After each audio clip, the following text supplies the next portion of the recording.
How Rakesh Jhunjhunwala became the big bull of India. आप कभी भी किसी काम में असफल नहीं होंगे अगर आप इसे जुनून के साथ करते हैं। राकेश सर की ये लाइन उनके पूरी जिंदगी को सार्थक करती है। करोड़ों इन्वेस्टर्स राकेश सर के विचारों से, उनकी लाइन से इम्प्रेस्ड हैं। वॉरेन बफेट, जो पूरे वर्ल्ड के ग्रेट इन्वेस्टर्स में से एक हैं, उनके बताए गए इन्वेस्टमेंट मंत्रास के करोड़ों फैन हैं। उसी तरह राकेश झुनझुनवाला को भी इंडिया का वॉरेन बफेट कहा जाता है।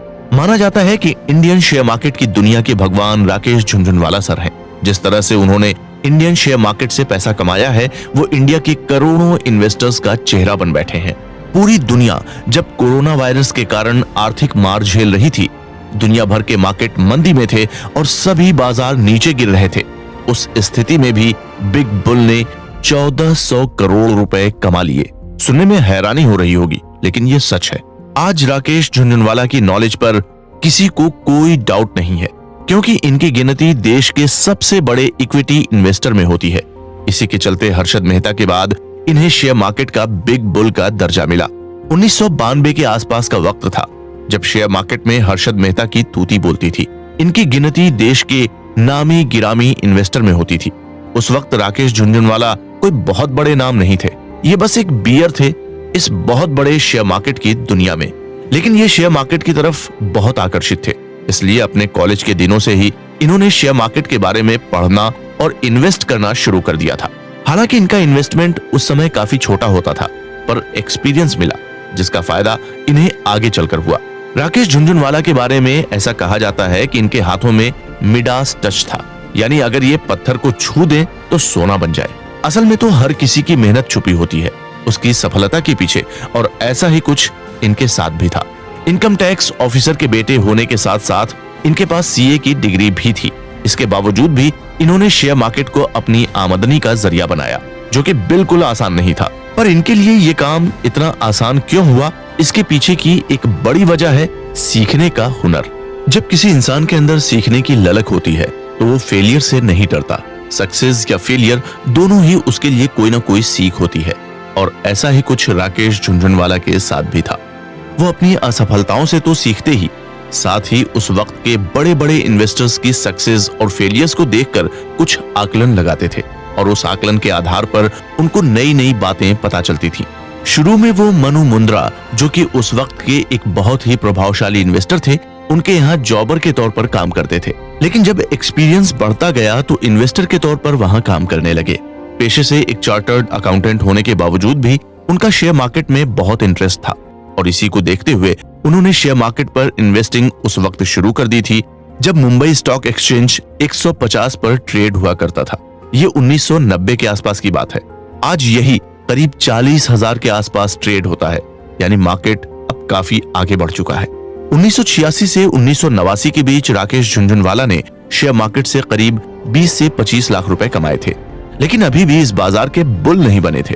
असली बुल तो हर्षद मेहता थे, जिनको फॉलो करके कई लोग इन्वेस्ट करते थे।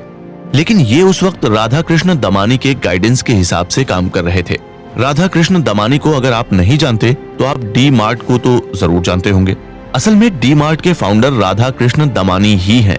ये एक बिलियनियर बिजनेसमैन होने के साथ साथ एक बहुत बड़े इन्वेस्टर थे, और राकेश झुनझुनवाला खुद अपने इंटरव्यू में इस बात को स्वीकारते हैं कि राधा कृष्ण दमानी से उन्होंने काफी कुछ सीखा है। इन्हीं के गाइडेंस में सीखकर वो शेयर मार्केट के बिग बुल बने हैं।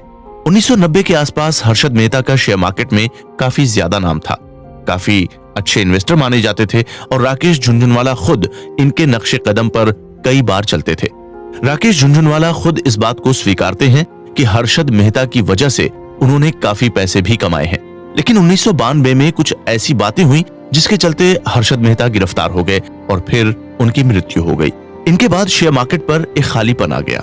एक ऐसे व्यक्ति के चले जाने के बाद जिसका शेयर मार्केट पर एक छत्र राज हुआ करता था, उसके बाद जिस खालीपन ने जन्म लिया उसको धीरे धीरे राकेश झुनझुनवाला ने ही भरा था, कुछ अपने अनुभव के आधार पर और कुछ बड़े बड़े इन्वेस्टर की गाइडेंस को फॉलो करके।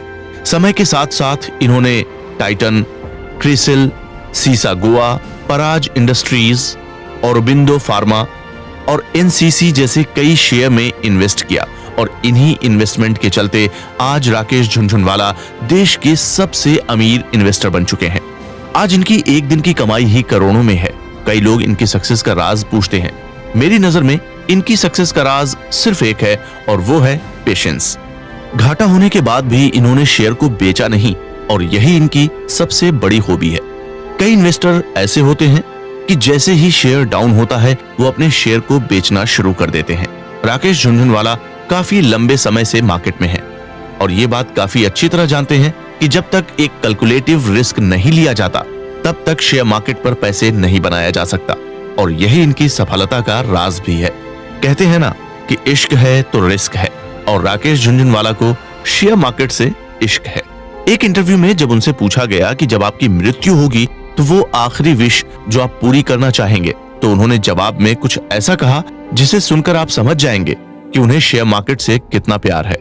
उन्होंने कहा कि वो कहेंगे कि प्लीज मुझे 15 मिनट का और वक्त दे दीजिए, मैं जरा किसी एक शेयर पर इन्वेस्ट करके आ जाऊं, अपनी फैमिली मेंबर्स के साथ थोड़ा सा और वक्त बिता लूं और थोड़ी सी वाइन पी लूं, बस इतनी सी ख्वाहिश है मेरी।